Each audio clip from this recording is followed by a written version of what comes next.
Murid itu orang yang mempunyai kemauan, yang berkehendak, dari aroda ya.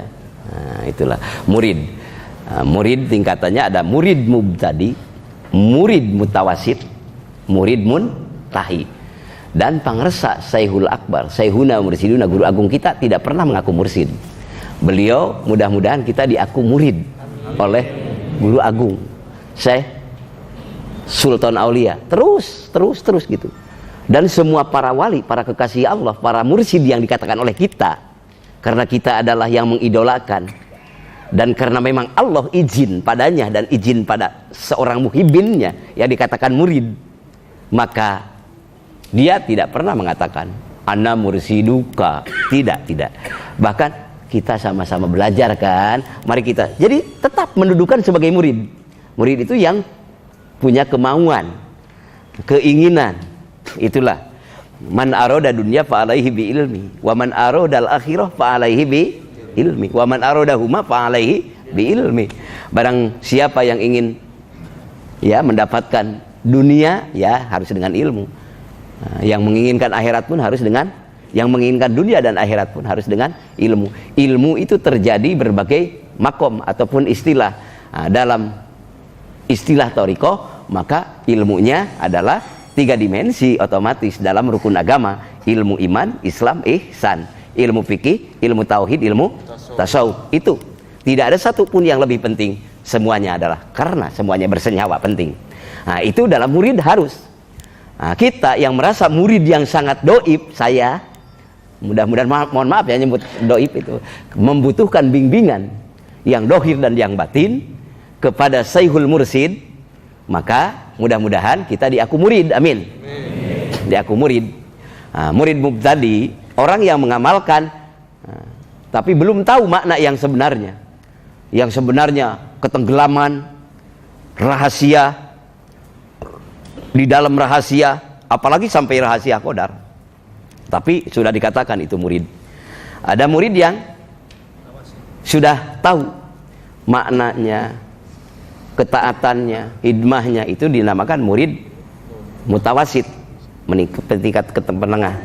Ada yang muntahi. Kalau murid muntahi ya udah, itu yang sudah menduduki Syekhul Mursid, yang oleh Allah diizinkan untuk membimbing para hamba-hamba, tapi dia tidak mengaku apa-apa. Tetap murid dia. Tetap murid karena dia seorang hamba di hadapan Allah yang menginginkan ridho Allah. Maka kita diwariskan oleh sang mursid. Mursid dalam arti majaz ya, kepada manusia. Kalau mursid dalam arti hakikat Allah. Mursid dalam arti majaz, yaitu untuk bahasa, untuk kepada manusia, yaitu pembimbing kita dohir dan batin, tapi secara syariat, yaitu syekh yang kamil, mukamil dalam thariqah. Maka selalu memberikan kepada kita dimanapun kita, kemanapun kita, sesudah sembahyang, faidah qadaitumus sholat padkurullah, apabila kamu sesudah sembahyang laksanakan berzikir pada dengan landasan niatnya ilahi antamak waridokamat lubi a'tini mahabbataka wa ma, itu supaya kemauan kita itu tersandar, yang menyertai jalan pikiran kita, ingatan kita, pekerjaan kita harus dasarnya ilahi anta maksudi waridoka matlubi atini mahabbataka wa ma ripataka, yaitu la ilaha insyaallah. Itu dalam murid. Arti apa? Murid. Murid dalam istilah yang kami pahami dalam istilah thariqah. Ada murid mubtadi yang kita sedang belajar, ada murid mutawasit, ada murid muntahi. Dan selanjutnya bagaimana kalau seorang murid yang sudah ditalkin lalu tidak mengamalkan? Yang sudah ditalkin kalau niatnya benar, itu tidak mengamalkannya itu karena mungkin malas, tapi tidak karena benci, maka tidak mengamalkannya itu insya Allah dia masih tetap mendapatkan pertolongan, tetap dia menjadi murid. Karena kalau dia niat yang benar tapi karena malas ataupun karena darurat, tidak benci, tidak keluar, tidak lari, maka fa innahu la yatrukuka. Sebetulnya sesungguhnya dikirnya murid itu karena niatnya baik awalnya, tapi kesananya dia ya naik turun, bahkan malas. Insyaallah sewaktu-waktu dia tetap akan kembali kepada dikir. Amin. Amin. Karena dikir tidak meninggalkan dia sepanjang dia tidak benci.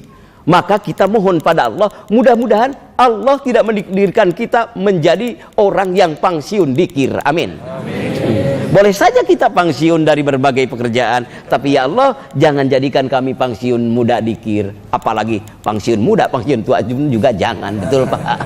Mudah-mudahan kita dengan dikir husnul khotimah.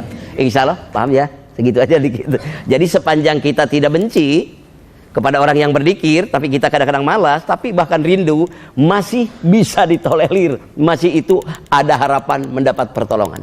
Karena fa innahu la yatrukuka, sesungguhnya zikir yang sudah ditanamkan dengan niat yang pertamanya baik, tujuannya baik, insya Allah dia tetap akan mendapatkan zikir. Amin. Nah, yang suka dirasakan oleh Bapak kan? Bapak kadang-kadang berzikir tadi misalnya, ataupun kemarin waktu maghrib, waktu isya, kadang-kadang saling salib kan? Kenapa saling salib? Karena buru-buru kok. Karena mungkin ingin cepat bebendul sampai 5 ataupun 7 kan, supaya cepat Sayyiduna Muhammadur Rasul, supaya cepat berhenti kan. Nah, kalau sudah berhenti kan rasanya lega gitu. Nah, hadir hatinya itu belum, cuma sudah merasa la ilaha illallah. Bahkan kalau imam masih kan la di kompak la kan gitu kan. Nah, itu masih mending dibanding benci, betul. Kita tidak membahas orang lain kan, yang dirasakan oleh kita. Karena tahu kita lupa pada Allah itu karena tahu ada dikir kan. Maka dengan lupanya, dengan gegabahnya kita itu, mudah-mudahan itu bangkitan dari dikir. Yang akhirnya tapi Bapak, walaupun dalam dikir sesudah duhur, sesudah asar lupa, tiba-tiba kadang-kadang Bapak di mobil ingat, betul Pak? Kadang-kadang di kolam Bapak ingat. Kadang-kadang lagi mau makan ingat, muncul bahwa dikir tidak meninggalkan Bapak. Alhamdulillah.